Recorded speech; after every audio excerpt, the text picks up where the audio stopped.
নমস্কার বন্ধুরা, আমি সঞ্জিত সরকার আর তোমরা দেখছো সঞ্জিত স্টাডি সেন্টার। আজকের এই ভিডিওটি গুরুত্বপূর্ণ হতে চলেছে university of Gourbanga second year third semester অর্থাৎ গৌড়বঙ্গ বিশ্ববিদ্যালয়ের দ্বিতীয় বর্ষের তৃতীয় সেমিস্টারের ছাত্রছাত্রীদের জন্য, যাদের বিশেষত রুরাল ডেভেলপমেন্ট এই পার্টটি এমডিসিতে রয়েছে, তাদের জন্য আজকের এই ভিডিওটি বিশেষ গুরুত্বপূর্ণ। সম্পূর্ণ ভিডিওটি না কেটে শেষ অবধি দেখো, উপকার তোমরা অবশ্যই পাবে। এই ভিডিওতে বলা প্রশ্নগুলো তোমরা অবশ্যই নয় খাতায় টুকে নাও, নয় স্ক্রিনশট নিয়ে নাও এবং পড়ে ফেলো। আশা করছি আসন্ন পরীক্ষা তোমাদের খুব ভালো হবে। হাতে সময় সংকীর্ণ, তাই বেশি কথা বাড়াবো না, সরাসরি মূল ভিডিওতে প্রবেশ করব। ভিডিওটি ভালো লেগে থাকলে অবশ্যই লাইক করবে, কমেন্ট করে তোমরা তোমাদের মতামত জানাবে, বন্ধুদের মধ্যে শেয়ার করবে। আর চ্যানেলে প্রথম হয়ে থাকলে অবশ্যই সাবস্ক্রাইব করে পাশে দেওয়া নোটিফিকেশন ব্র্যাকেটটি ক্লিক করে রাখবে পরবর্তী আপডেট পাওয়ার জন্য।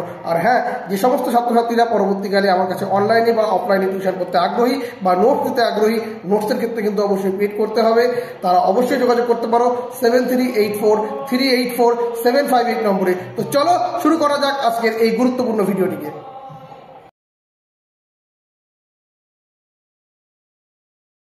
তো বন্ধুরা, তোমাদের থার্ড সেমিস্টারে রুরাল ডেভেলপমেন্ট থেকে তোমরা প্রশ্নমান 10 এবং 5-এর জন্য যে প্রশ্নগুলো গুরুত্ব সহকারে পড়বে তা আমি তোমাদের সামনে তুলে ধরছি। ট্রিপল স্টার করা প্রশ্নগুলো কিন্তু বেশি গুরুত্বপূর্ণ।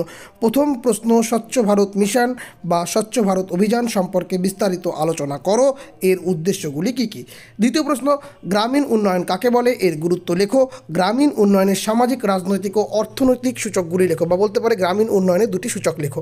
3 নম্বর, মহাত্মা গান্ধী জাতীয় গ্রামীণ কর্মসংস্থান নিশ্চয়তা আইন বা মনরেগা সম্পর্কে লেখো, এর লক্ষ্য, উদ্দেশ্য বা গুরুত্ব সম্পর্কে আলোচনা করো।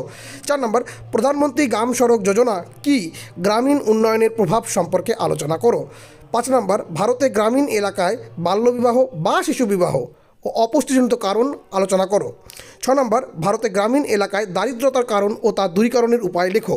7 নম্বর, ভারতীয় গ্রামীণ স্বাস্থ্য বিষয় বা ন্যাশনাল রুরাল হেলথ মিশন কি, এর বৈশিষ্ট্য বা উদ্দেশ্যগুলি সম্পর্কে আলোচনা করো। এই 7টি প্রশ্ন কিন্তু মোস্ট ইম্পর্টেন্ট এই পার্ট থেকে। এই পার্ট থেকে যে অতিরিক্ত প্রশ্নগুলো না দেখলেই নয়, সেই প্রশ্নগুলো হচ্ছে গ্রামীণ উন্নয়নে স্বেচ্ছাসেবক সংস্থা, এনজিও ও স্বনির্ভর গোষ্ঠী এসএইচজির ভূমিকা কী।